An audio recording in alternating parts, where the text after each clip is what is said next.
Bonjour à toutes et à tous, bienvenue. Bonjour et merci à Laurent Delmas qui va animer cette masterclass aujourd'hui. Bonjour Laurent.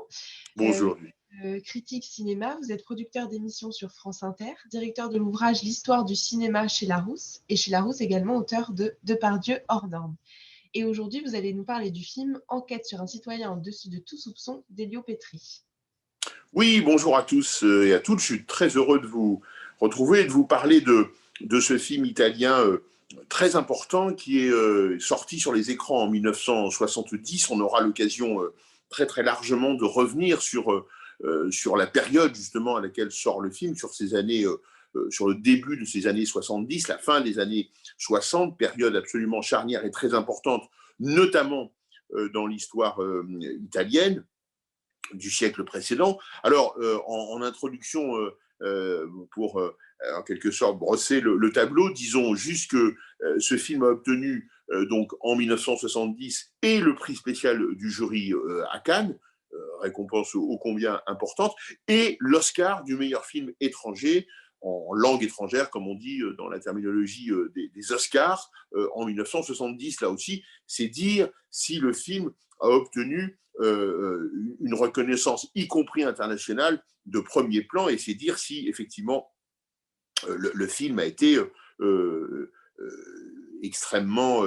apprécié à sa juste valeur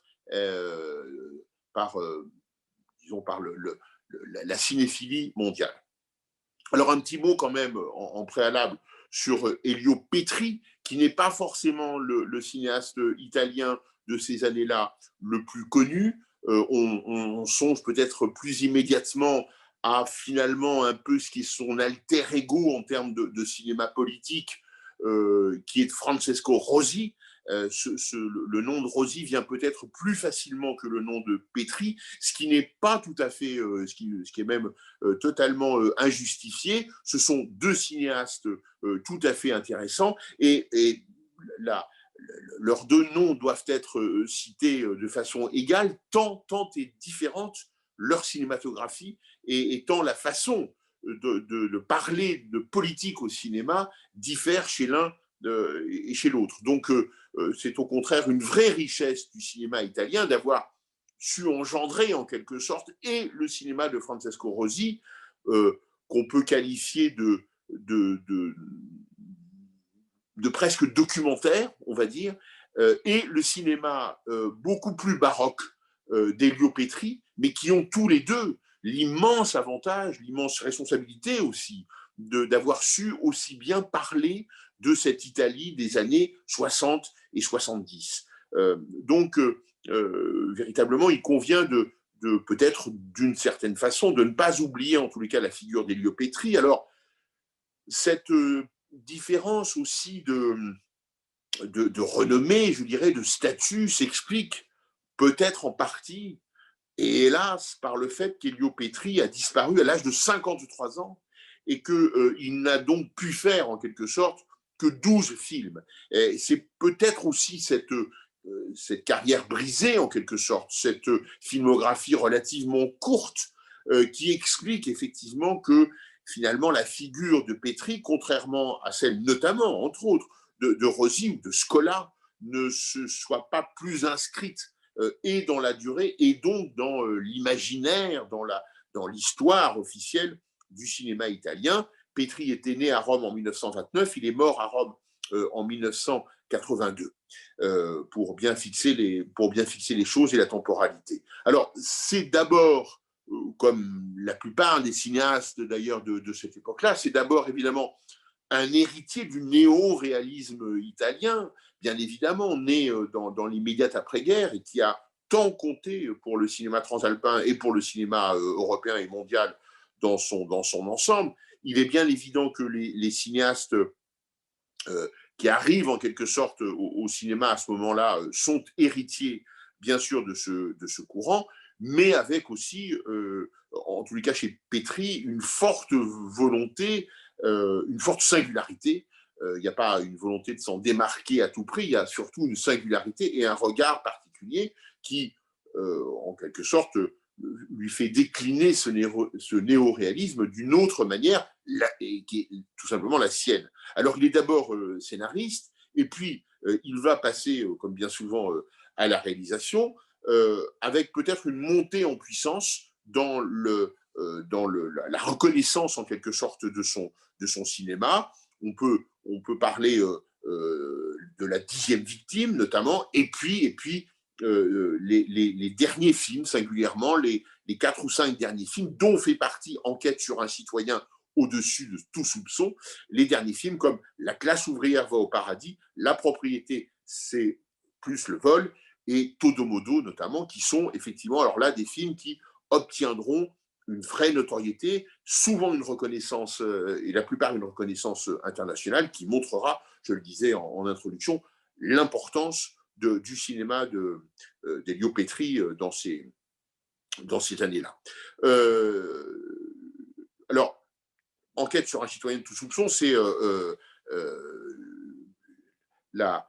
marque, en quelque sorte, de la façon, la marque la plus évidente de la façon dont le cinéma d'Elio Petri va évoluer, et pour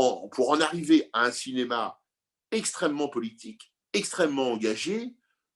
qui n'est pas un cinéma militant au sens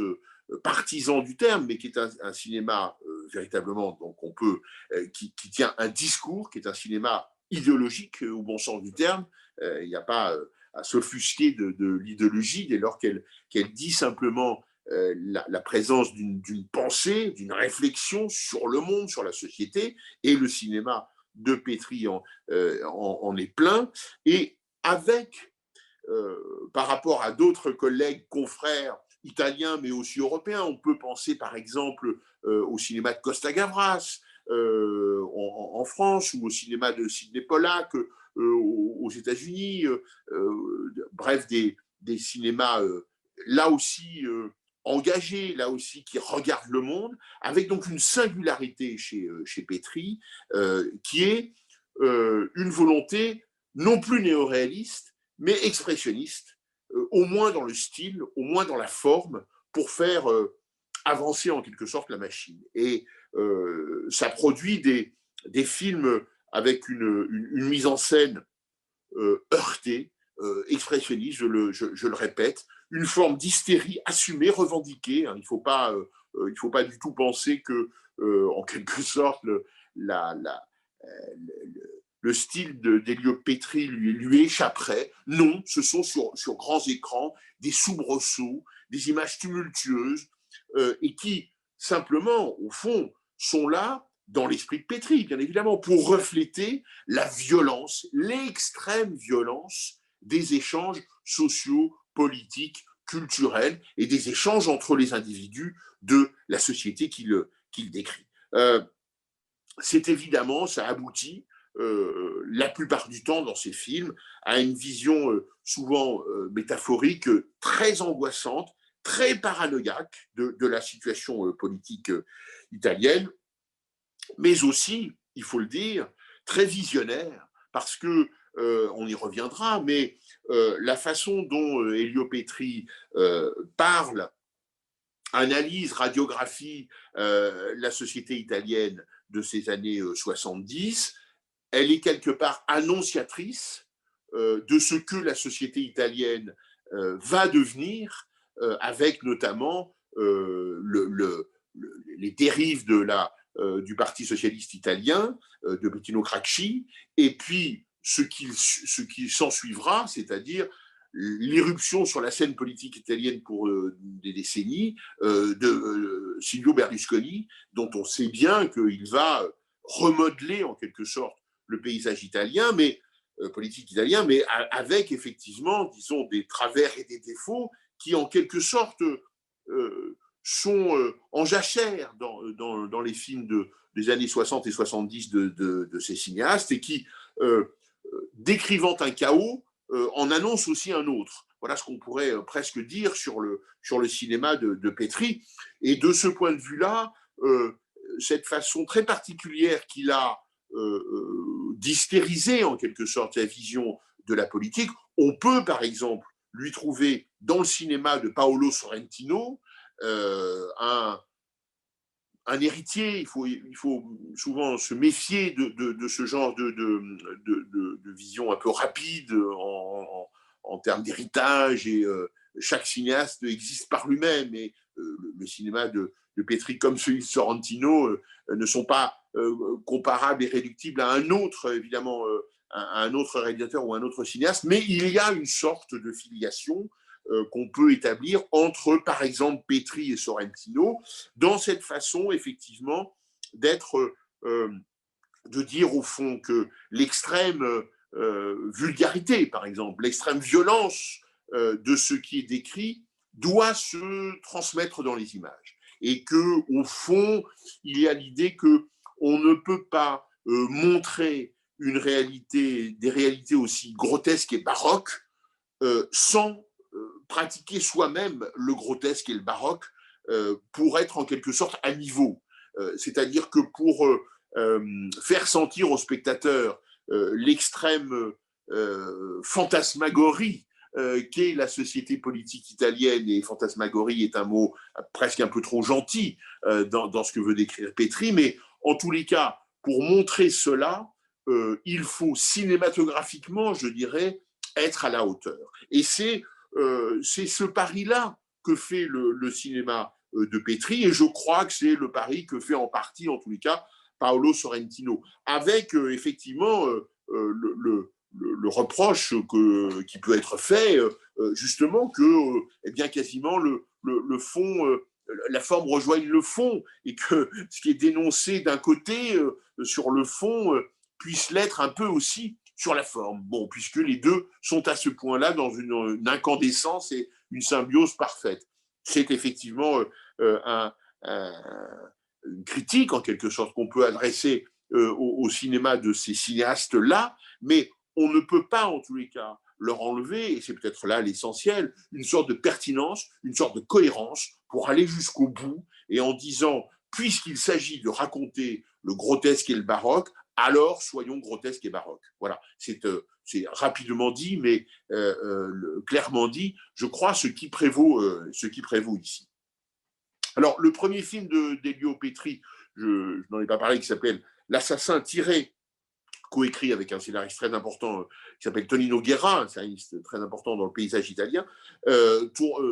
tiré vers le polar. Il y a eu aussi un premier film, un autre film très remarqué dans les premières années, qui s'appelait La Dernière Victime, où on a un Mastroianni teint en blond platine, je vous en recommande sa vision, qui affronte une Ursula Andress, James Bond girl, toujours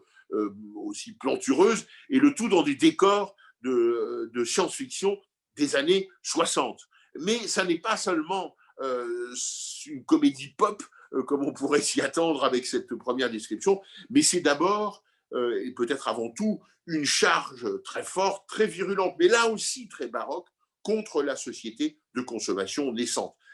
Bref, Petri est toujours dans l'utilisation des genres, des codes, des références, mais sans jamais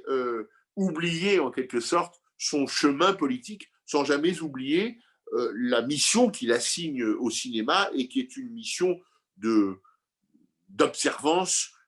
des mœurs politiques, d'observance de la société, de l'état de la société, et singulièrement bien sûr de la société qu'il a sous les yeux, c'est-à-dire la société italienne. Alors, il faut savoir, parce que c'est une donnée importante, bien sûr, quand on dit ça n'est pas un cinéaste militant au sens partisan du terme, au sens où il y aurait des consignes de vote électoral quasiment. Bon, ça n'est pas le propos d'Elio Petri, mais il faut dire, parce que les choses sont ainsi, que au moins jusqu'en 1956, je rappelle que le film là dont nous parlons, L'enquête sur un citoyen au-dessus de tout soupçon, est sorti en 1970, donc au moins jusqu'en 1956, Elio Petri est adhérent du Parti communiste italien. Et puis, à cette date-là, en raison de la répression soviétique en Hongrie, il quitte le Parti communiste. Pour autant, il ne le quitte pas, je dirais, idéologiquement et intellectuellement. C'est-à-dire qu'il restera évidemment de gauche et une sorte de compagnon de route, comme on appelle ces intellectuels, ces artistes qui, à l'époque, soit après avoir quitté le parti, soit en n'y adhérant jamais, sont néanmoins effectivement des proches et continue à s'insérer dans la sphère communiste, sphère d'autant plus importante, et j'en fais une petite parenthèse, en Italie qu'il s'agit d'un communisme italien européen assez particulier, puisque, vous le savez, il va rapidement prôner ce qui s'appelle le compromis historique avec la droite italienne, représentée par la démocratie italienne, et ce sera un parti communiste en décalage de nombreuses fois, non seulement évidemment avec le grand frère soviétique, ça c'est quasiment quotidien, mais aussi avec d'autres partis communistes européens, et ça mettra le Parti communiste italien dans une position très singulière, à la fois donc de compromis, mais aussi peut-être d'un état idéologique plus avancé que d'autres partis communistes italiens, peut-être plus en annonce de l'effondrement du communisme à venir et de la nécessité pour le communisme de se réformer et d'évoluer en fonction, évidemment, de la situation. Alors, en 1970, pour écrire Enquête sur un citoyen au-dessus de tout soupçon, quel titre, hein, en passant, merveilleux, je n'ose vous le dire en italien, il est encore plus beau, mais ce serait un massacre absolu, mais c'est quand même un des plus beaux titres de films qui existent, et on se plaît à le répéter. C'est donc, évidemment, comme son titre l'indique, un récit policier, avec un policier au centre de ce récit, et une enquête. Donc tout est donné pour, au fond, être le titre parfait d'un pur polar, et bien évidemment, avec Petri, on a l'assurance que ça ne sera pas qu'un polar, qu'il y a les apparences d'un polar, il y a le décorum, il y a les codes, il y a les personnages propres au polar, mais que bien évidemment, comme d'ailleurs les romans de Leonardo Ciaccia, important romancier italien de l'époque, notamment à propos de la mafia, il s'agit, avec les codes du polar, comme on dit, de porter le fer, de porter le regard, de porter l'analyse et l'enquête, justement, sur cette société italienne des années 60, qui est en plein chaos, qui est, on le rappelle, hein, à la fois, si vous voulez, dans l'après-guerre, dans l'immédiate après-guerre, avec les dégâts certainement pas que collatéraux du fascisme italien, évidemment, dans la société d'après-guerre, mais aussi, bien sûr, la montée du terrorisme en Europe, dans les années 70 et 80, mais aussi la situation italienne très particulière, effectivement, de compromis historique entre la démocratie chrétienne et le Parti communiste italien. Bref, une situation très explosive où l'État italien, à la fois très faible parce que finalement assez nouveau dans sa constitution et en quelque sorte bien décidé à affirmer son autorité, est au centre des réflexions et est au centre aussi des contestations. Et puis j'oubliais involontairement un élément bien évidemment constitutif de la vie politique italienne, c'est bien sûr la mafia, et avec là aussi un pan entier de la vie politique italienne pris, coopté en quelque sorte par cette pieuvre, comme on dit en Italie, par cette pieuvre mafieuse. Alors, j'ai voulu vous lire une sorte de note d'intention d'Elio Petri, parce que je pense qu'il faut toujours s'en référer à ce que disent les cinéastes, bien évidemment, à ce qu'ils nous montrent dans les films, puis à ce qu'ils nous en disent. C'est quand même là les deux paroles les plus essentielles. Les analyses qu'on peut en faire, en tous les cas, doivent impérativement se placer en quelque sorte sous ce patronage. Et je tenais à vous lire ce texte d'Elio Petri qui, me semble-t-il, est tout à fait symptomatique de ce qu'il veut dire, de ce qu'il veut faire et de la façon dont il veut le dire et il veut le faire. Voilà ce que disait Elio Petri au moment de la sortie du film. Les gens sont habitués à regarder sans voir, il insiste sur le mot voir, les faits, sans voir les faits de la vie quotidienne et surtout ceux de la politique. Ces derniers font partie d'une routine gérée par une élite qui a son code incompréhensible, sa manière d'affronter les problèmes absolument détachés de la vie de tous. Les gens ont les yeux fatigués de ceux qui en ont vu de toutes les couleurs. Dans un film politique, l'évidence doit être contestée de façon à montrer que l'évident est moins évident que ce qu'il semble. L'évident doit être, dit Petrie, débanalisé. L'évident est dense de significations qui doivent être rendues au travail d'analyse de l'œil. Une opération corrective, un rectificatif, qui devrait accentuer la signification, la représentation, devient nécessaire pour que soit mis en relief l'élément monstrueux, j'insiste, d'un fait politique recouvert d'évidence. Le rectificatif des éléments comiques et dramatiques qui coexistent dans un fait, par-dessus tout politique, conduit directement à une représentation grotesque. Fin de citation. Voilà véritablement à la fois une feuille de route, un manifeste dont chaque mot, vous l'avez vu, est pesé. On sent une pensée politique, éminemment politique, presque philosophique, et aussi une pensée de cinéaste de la part de Petrie, qui montre bien que, au fond, la volonté de son cinéma, c'est d'essayer de nous enlever les filtres que nous avons dans nos regards et dans nos yeux. Et que le cinéma, la tentative du cinéma, c'est d'essayer de nous laver un peu le regard. Et par la force dramatique, et aussi, dit-il, par la force effectivement grotesque, de nous interpeller, de nous bouleverser, de nous rendre intranquilles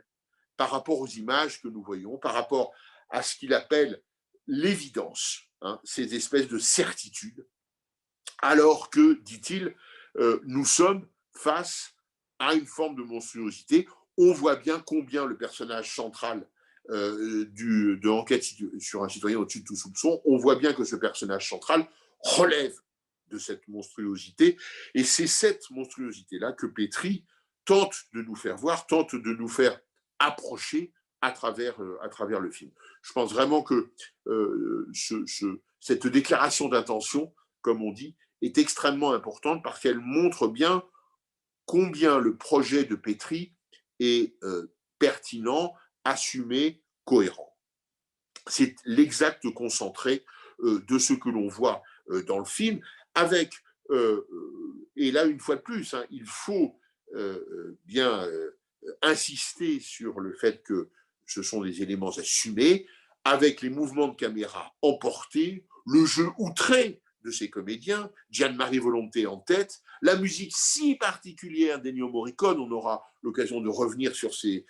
éléments, les grands angles de caméra, les discours hystériques répétés à foison, les scènes filmées comme autant d'explosions à la figure et des personnages et de nous-mêmes, des spectateurs, la violence des échanges sociaux, la violence des images et la folie qui, au fond, gangrène l'ensemble du film, cette espèce de folie paranoïaque, schizophrène, qui progressivement envahit le personnage, mais envahit aussi, du coup, tout le film, une fois de plus, le propos de Petrie étant de ne pas distinguer, de ne pas faire un film froid sur un personnage brûlant, en quelque sorte. Voilà ce qu'on pourrait dire. Alors d'ailleurs, il se murmure, on n'a jamais pu savoir si c'était un fait réel ou pas, mais il se murmure que Petrie, comme souvent, évidemment, a montré le film terminé à ses petits camarades, camarades à tous les sens du terme, cinéastes notamment, dont bien sûr au premier rang d'entre eux Ettore Scola, qu'il a montré le film terminé avant sa sortie en salle, et que l'ensemble de ses petits camarades lui ont conseillé de quitter dardard l'Italie après avoir déposé ce qui leur semblait être une bombe absolue dans le paysage cinématographique, certes, mais aussi tout simplement dans le paysage politique et social italien de l'époque. Heureusement, Petrie n'a pas suivi le conseil, il est évidemment resté en Italie, assumant totalement son film. Le film fit scandale en Italie. Il a failli être censuré, interdit. Il faut bien avouer que la magistrature, plutôt de gauche italienne, a protégé en quelque sorte le film, et qu'on doit certainement à cette bienveillance de la magistrature italienne qu'on doit, que Petri, en tout cas, a dû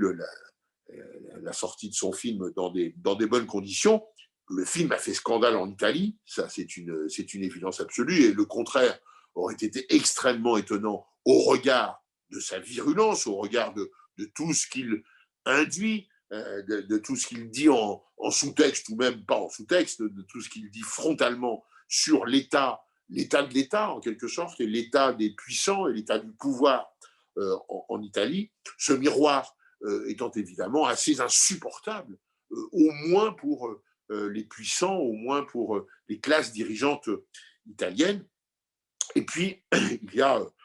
pas à contrario, mais disons un peu logiquement, un succès international auquel je faisais écho en introduction, qui est évident, sachant bien sûr qu'on admire toujours plus les turpitudes chez les autres que chez soi. Donc, évidemment, le succès international de l'enquête sur un citoyen de tout soupçon est plus facile en France, en Allemagne, aux États-Unis qu'en Italie même, où là, évidemment, Petri gratte là où ça fait mal, vraiment au sens premier du terme. Alors, évidemment que cette histoire d'un assassin sans nom, hein, il n'est pas nommé, hein, c'est-à-dire qu'il est une sorte de représentant de la société anonyme d'État, en quelque sorte. Cette histoire d'un assassin sans nom qui incarne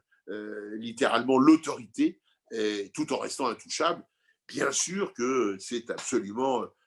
irrecevable pour la société italienne, c'est la figure d'une sorte de corrompu incorruptible, et qui devient, à force d'ambiguïté et de paradoxe, absolument regardable, au sens propre du terme. De ce point de vue-là, le film est placé évidemment avec une citation d'ailleurs, sous le haut patronage, pourrait-on dire, de Kafka, hein, puisque le film décrit un appareil répressif, donc policier, judiciaire, qui va toujours plus loin dans la dénonciation de ses excès, pour mieux continuer à jouir de son impunité. C'est comme ça qu'on pourrait, en quelque sorte, résumer le propos du film, l'extrême paradoxe du film, qui fait évidemment écho à la situation italienne, car il y a une sorte de schizophrénie érigée en raison d'État au plus haut sommet de l'État, et les serviteurs de cette schizophrénie, les fonctionnaires, concrètement policiers en l'occurrence, deviennent en quelque sorte les parfaits robots, hein, déshumanisés, absolument déshumanisés, d'une machine politique qui est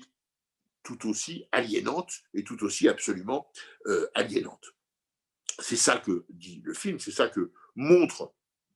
évidemment le film, et c'est ça qui est, pour une partie en tous les cas de ses spectateurs, absolument irrecevable. Et avec, alors au milieu trône, au milieu de l'enquête,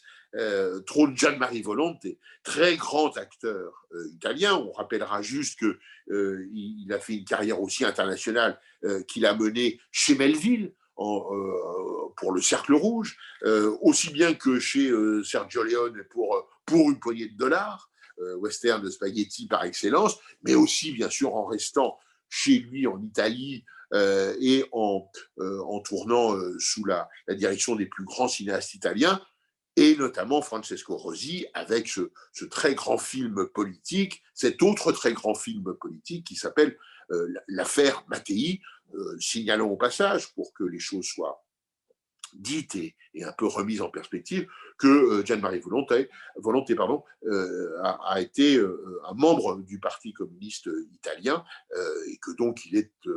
évidemment en phase en quelque sorte avec ce que peut dire Petri de la société italienne et de ses travers. Alors, il donne en quelque sorte, il offre au personnage de ce policier toute la gamme très étendue de son jeu d'acteur, et en l'occurrence là, un jeu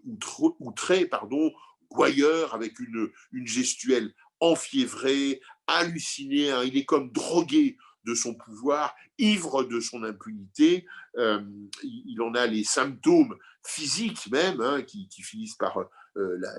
il finit par en suer, par en exsuder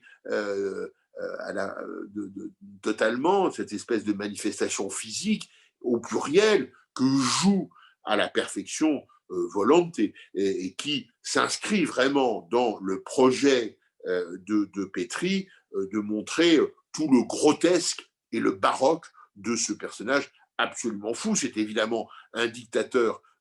au petit pied qui incarne aussi bien d'ailleurs le fascisme que la mafia, aussi bien un petit capot que un petit dictateur, un petit Mussolini, avec cette espèce effectivement de violence verbale dont on et qui peut se transmettre et se transmuer en violence physique, on l'a vu, qui est véritablement au centre du personnage, qui semble en permanence jouir de cette impunité qui fait qu'il peut balayer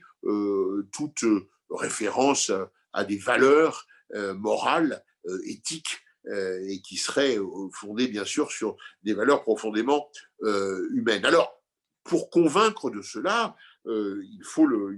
dire, il faut le répéter, que Petri ne recule devant rien, c'est-à-dire que notamment la répétition,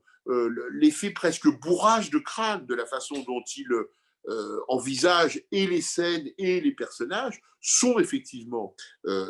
assumés. Alors certains peuvent trouver que la charge est lourde, pesante, didactique, mais une fois de plus, et j'insiste un peu, je crois que Petri a d'autant mieux dénoncé les travers italiens que la future Italie de Berlusconi n'est pas loin de cette espèce de condottière un peu fou qui, au fond, se vit comme au-dessus des lois, car c'est bien ça l'identité du personnage. On a bien vu comment Berlusconi, au pouvoir, en quelque sorte, prenait notamment la magistrature et les lois comme cible, comme l'une des cibles principales de son exercice du pouvoir. Donc, les films que feront plus tard Sorrentino, je l'ai déjà dit, mais aussi Moretti,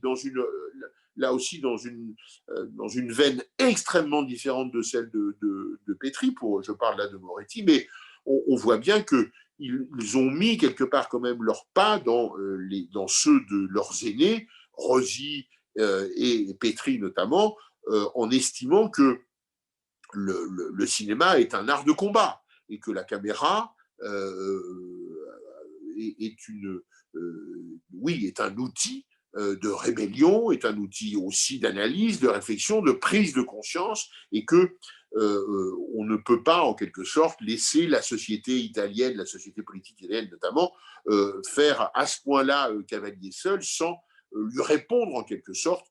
par le biais du cinéma. Alors, il faut bien voir que de ce point de vue-là, le film de Petri fait preuve d'un grand courage. Petri fait preuve d'un grand courage, et son film avec, c'est d'ailleurs un petit peu ce que lui disaient ses amis cinéastes, ce qu'on a en tête, en lui suggérant qu'il devrait partir, parce que il faut bien voir, on n'a peut-être pas encore assez insisté, il faut bien voir qu'à l'époque, dans ces années 70, l'État italien est très directement soupçonné, au fond, de ce qu'on a appelé l'élaboration de la stratégie de la tension, qui consistait, alors, vrai ou faux, arrivera-t-on jamais un jour à démêler les chevaux, mais le simple fait que la question a été posée montre qu'il y a un vrai soupçon que l'État italien était accusé d'organiser sa propre déstabilisation pour mieux rebondir sur un État policier. Et que, par exemple, l'attentat de Milan, qui a lieu de façon à peu près concomitante à la sortie, à l'élaboration et à la sortie du film de Petri, est un attentat sur lequel pèsent de forts soupçons d'implication de l'État, bien sûr, qu'il ne s'agit pas d'imaginer que des fonctionnaires ont posé une bombe, mais que l'État a suffisamment manipulé des groupuscules pour en arriver à ce genre de déstabilisation, lesquels généreront ou généreraient inévitablement, évidemment, un État policier qu'annonce effectivement un État totalitaire, qu'annonce parfaitement ou que radiographie parfaitement le film d'Elio Petri. Je rappelle juste que 8 ans après la sortie de Enquête sur un citoyen de tout soupçon, l'Italie sera secouée par un autre séisme, qui est l'affaire Aldo Moro, un dirigeant de la démocratie chrétienne, enlevé et assassiné par un groupe d'extrême gauche, des Brigades Rouges, mais dont on estimera que la mort repose en partie sur l'inactivité, l'inaction, la complicité presque de l'État italien géré alors par la social-démocratie, par la démocratie chrétienne, pardonnez-moi. Et cette collusion presque, effectivement, peut générer de grandes inquiétudes sur la nature de l'État italien de l'époque et sur la nature de ses gouvernants. Le film de Petri évolue en quelque sorte dans ce contexte-là et en est assurément un reflet, sinon fidèle, du moins inspiré, tant on peut y trouver effectivement des résonances avec la façon dont l'État italien de l'époque a pu réagir, surréagir, manipuler et faire en sorte effectivement que le discours sur l'impunité, qui est un discours absolument inacceptable en démocratie, puisse au fond infuser dans l'appareil d'État italien. Il faut noter, parce que c'est intéressant, sur ces héritages du cinéma de Petri, que le très très grand cinéaste américain Sidney Lumet a par la suite envisagé, et à 2 reprises, sur les conseils notamment de Jodie Foster, d'adapter, de faire un remake de Enquête sur un citoyen au-dessus de tout soupçon. Il n'est pas allé jusqu'au bout, mais on peut le regretter parce que Sidney Lumet, c'est notamment le cinéaste de Network, et Network, sur le sujet de la télé-réalité, du pouvoir télévisuel, du pouvoir de l'œil, etc., a réalisé un film dont le personnage central, sorte de prédicateur illuminé, éructant et à moitié fou, rappelle dans ce totalitarisme de la pensée, rappelle beaucoup le personnage principal de Enquête sur un citoyen au-dessus de tout soupçon. Il aurait été intéressant de voir la façon dont Lumet, cinéaste très américain, mais cinéaste aussi très averti et très acide sur cette société américaine, il aurait été intéressant de voir comment Lumet aurait traité en quelque sorte de ce dont parlait le film d'Elio Petri. Donc, ce qui est,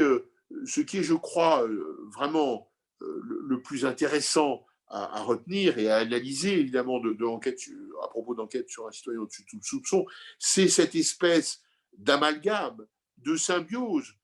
entre la pertinence d'une analyse politique, son acuité, sa violence, sa virulence au bon sens du terme, et puis cette accumulation grotesque, baroque, d'images en phase avec ce discours en quelque sorte, car on peut parler effectivement du discours sans que le film ne devienne pour autant, je le répète, un tract électoral. Alors il y a un élément dont on a peu parlé pour l'instant, un élément du film, et pourtant Dieu sait s'il est important, c'est évidemment sa musique. Elle est signée, comme vous le savez, par un immense musicien contemporain qui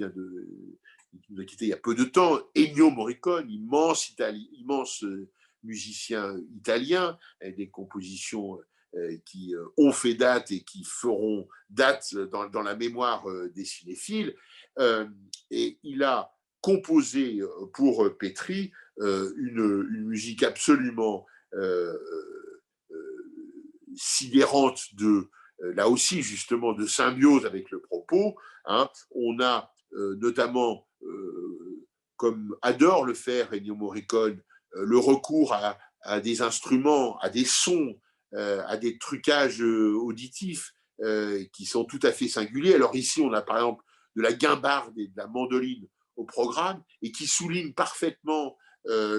l'ironie, l'humour noir, mais aussi le sentiment de fatalité, de mécanique de l'enquête, des motifs répétés de façon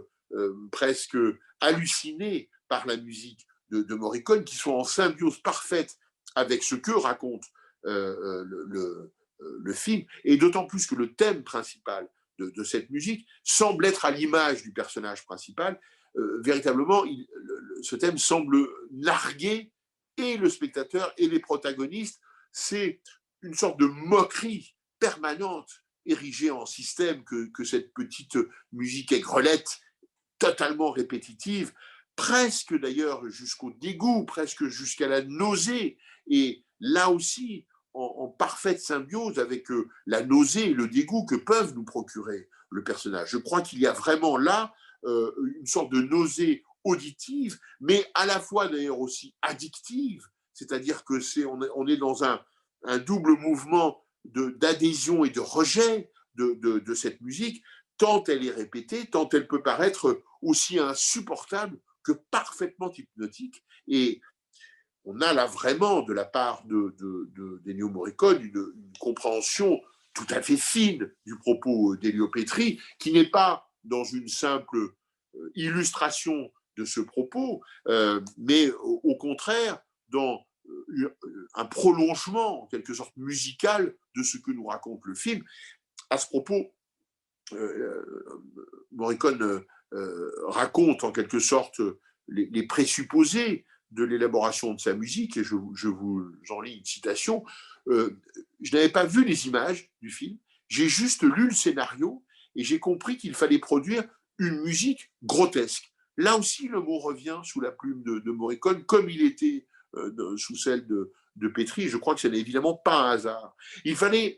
continue, il fallait que ce soit en quelque sorte très populaire, dans le sens très accessible, avec des cordes, des percussions, un piano et même un synthétiseur qui a permis notamment de reproduire un petit bruit de bouche que l'on entend dans la deuxième partie de la partition et du film. C'est dire si effectivement la musique de Morricone se fonde comme ça sur une sorte d'utilisation tous azimuts d'éléments qui peuvent sembler disparates et incongrus, et qui, mis ensemble par le génie de Morricone,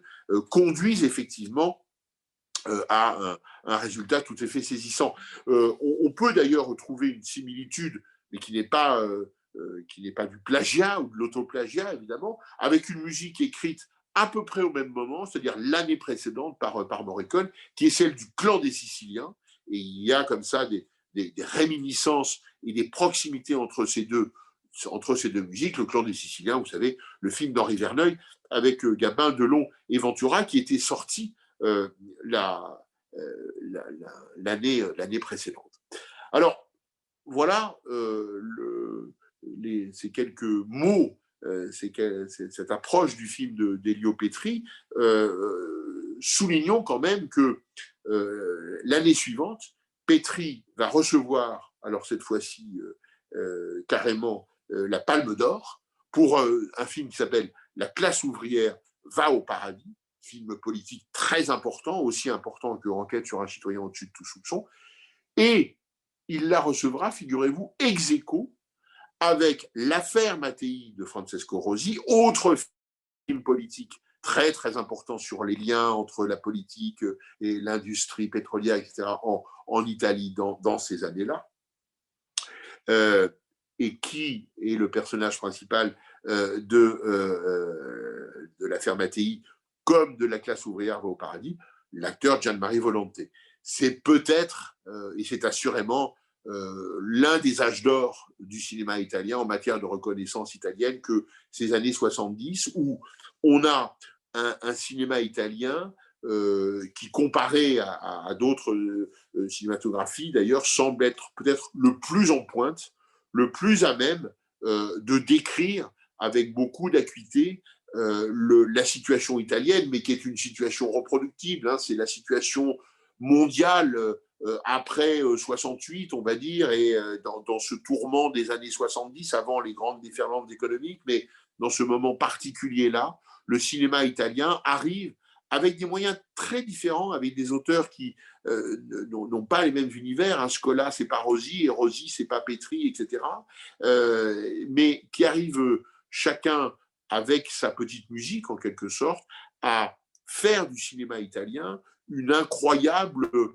arme de combat, quelque part. Et en tous les cas, un incroyable miroir des paradoxes, le mot est faible, de cette société italienne, de ces gouffres plutôt, et la façon dont ces cinéastes descendent dans ces gouffres pour tenter de les éclairer, comme Petri avec Enquête sur un citoyen au-dessus de tout soupçon, est véritablement passionnante. Et ces films, les films de Petri et les films de Rosi et des autres, restent au-delà du temps, au-delà des années qui ont passé. Hein, nous sommes à près d'un demi-siècle de distance maintenant. C'est à la fois beaucoup, mais c'est assez peu finalement sur l'incroyable vivacité, l'incroyable alacrité du propos de Petri et sur aussi sur les résonances, je crois, qu'on peut y trouver. Après tout, est-ce que l'Amérique de Trump, par exemple, est-elle si éloignée, était-elle, on peut parler au passé, était-elle si éloignée de certaines dérives que décrit Petri, ça n'est pas certain. Et en tous les cas, si comparaison n'est pas raison, on peut au moins donner acte à Petri au fond de la grande force, évidemment, de son cinéma et de sa capacité à continuer, disons, à nous donner quelques clés pour explorer le réel, notre réel aussi, notre quotidien, ce quotidien dont il parlait et dont il disait qu'il nous prive parfois de la bonne vision et que le cinéma tente de rétablir. Merci. Merci beaucoup et on vous écoutera très bientôt sur le film de Jacques Audiard, De battre mon cœur s'est arrêté. Avec grand plaisir. À bientôt. Merci Julie, merci à tous. Merci.